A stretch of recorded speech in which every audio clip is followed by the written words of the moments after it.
A sea trip does you good when you are going to have a couple of months of it. But for a week, it is wicked. You start on Monday with the idea implanted in your heart that you are going to enjoy yourself. You wave an airy adieu to the boys on shore, light your biggest pipe, and swagger about the deck as if you were Captain Cook, Sir Francis Drake, and Christopher Columbus all rolled into one. On Tuesday, you wish you hadn't come.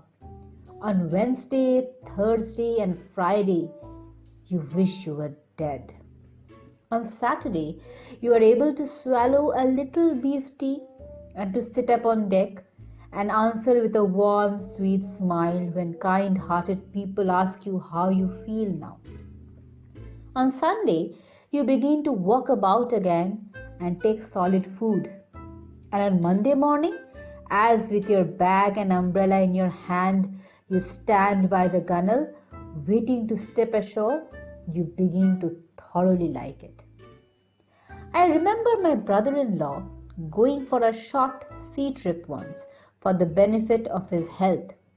He took a return berth from London to Liverpool, and when he got to Liverpool, the only thing he was anxious about was to sell that return ticket.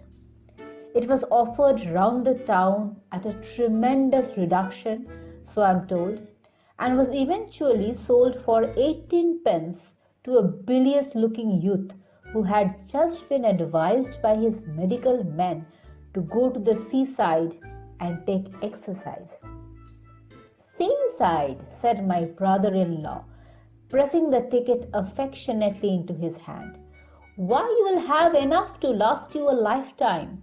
And as for exercise, why, you will get more exercise sitting down on that ship than you would turning somersaults on dry land."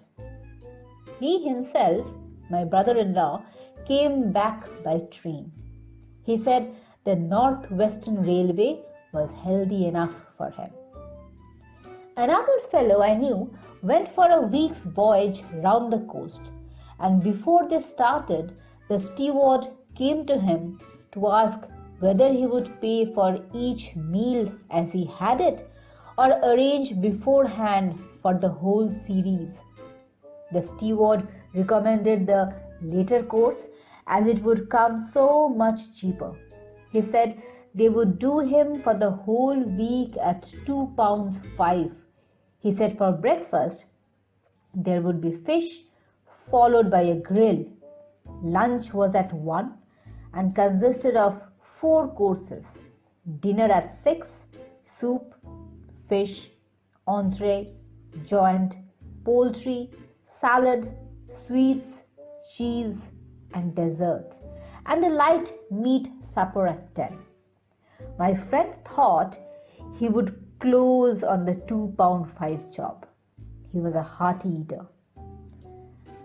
Lunch came just as they were off Sheerness.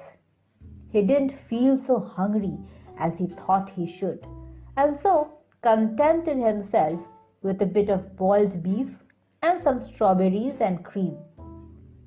He pondered a good deal during the afternoon, and at one time it seemed to him that he had been eating nothing but boiled beef for weeks, and at other times it seemed that he must have been living on strawberries and creams for years.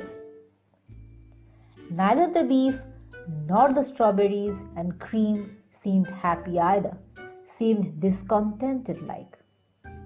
At 6, they came and told him dinner was ready. The announcement aroused no enthusiasm within him, and he felt that there was some of that £2.5 to be worked off, and he held on to ropes and things and went down. A pleasant odor of onions and hot ham mingled with fried fish and greens greeted him at the bottom of the ladder. And then the steward came up with an oily smile and said, "What can I get you, sir?" "Get me out of this," was the feeble reply. And they ran him up quick and propped him up, even to leeward, and left him. For the next 4 days, he lived a simple and blameless life on thin captain's biscuits. I mean that the biscuits were thin, not the captain, and soda water.